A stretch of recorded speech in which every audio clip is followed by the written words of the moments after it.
Assalamu alaikum everyone. I'm your course instructor Sania Gilani. Another week, another beginning. Today we begin our exploration of a very dramatic period in English literary history, namely the Revolution and the Restoration Age from 1620 to 1690. This era saw one of the most turbulent transformations in England's history, the conflict between monarchy and parliament, between freedom and authority, and between Puritan morality and artistic expression.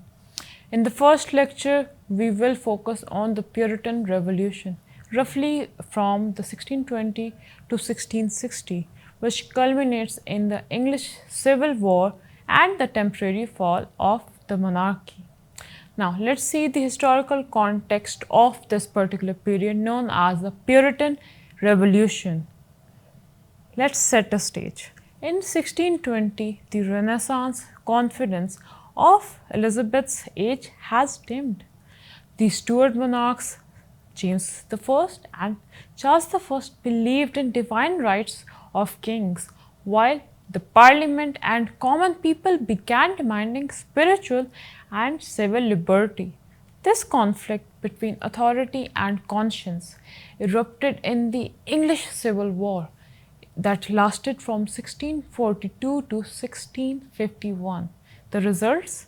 The execution of Charles I, the establishment of the Commonwealth, and a period dominated by Puritan rule under Cromwell. But literature did not die in this austere age. It transformed. The Puritan mind, severe yet sincere, replaced courtly grace with moral intensity. Writers asked, what is man's duty to God? What is the soul's purpose? This inward turn is what we call revolution literature, a literature of faith, conscience, and struggle. The Puritan Revolution grew from deep political and religious tension. Like I mentioned, after Elizabeth I's death, in 1603, James I and then Charles I ruled with strong beliefs in the divine right of king, which clashed with the parliament's demand for more power. Meanwhile, Puritans, strict Protestants, who believed that to purify the Church of England, they had to oppose the king's authoritative control and monarchy, and they were also against the extravagance of the royal court. This conflict led to this civil war between two parties, the royalists and the parliamentarians, and the parliamentarians or the government won in the end. The war ended with the execution and the establishment, with Cromwell having all the power. It was a time of serious moral censorship and religious intensity. Writers like William J. Long point out that the Puritan age was not an age of laughter or art, but of conscience and conviction. The art created in this time period was few and far in between, but we are still going to talk about that. The spirit of the age. This age shaped literature profoundly.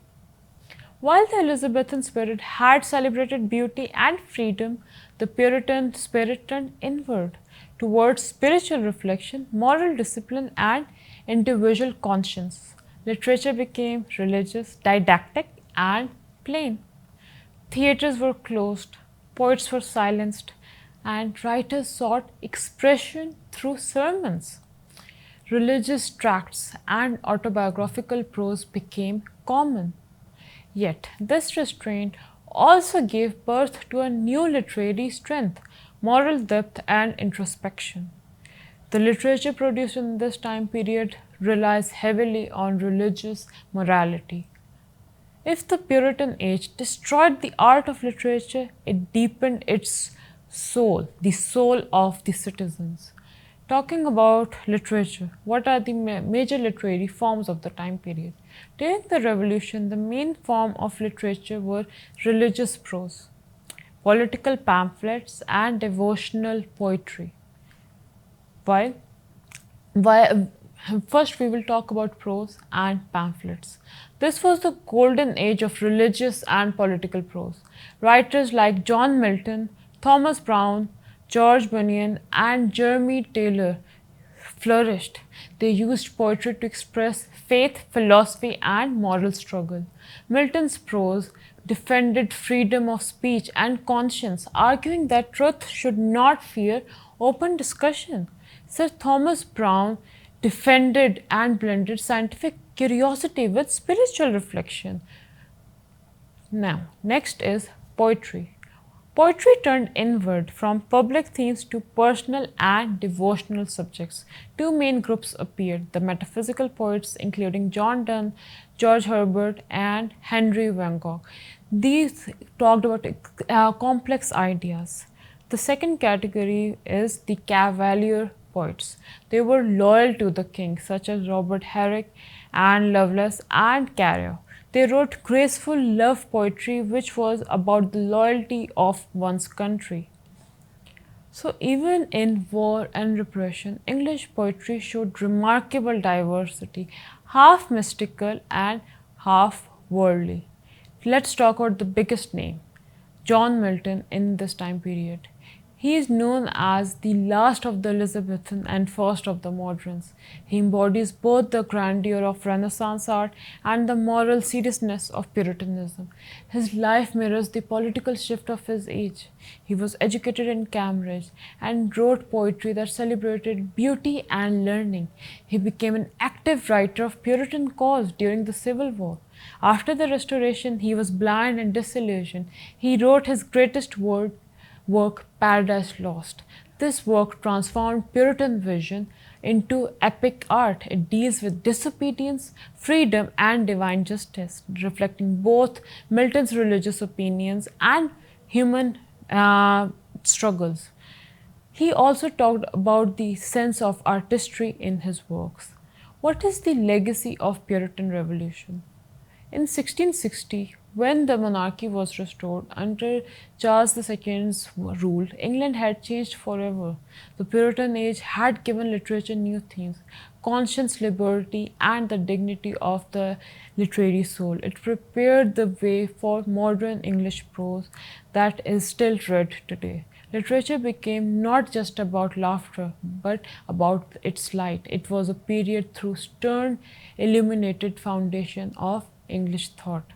To sum up, the Puritan Revolution was a time of struggle, moral, political, and spiritual. Its literature reflected both inward tension, serious devotional, and intellectually bold works. And through Donne's metaphysic imagery, we have writers expressing beauty not just alone, but by concepts that are celestial. And through Milton's works, we have the combination of literary grandeur and religious awakening. Writers of this time period were not just focused on literature and the artistry of literature.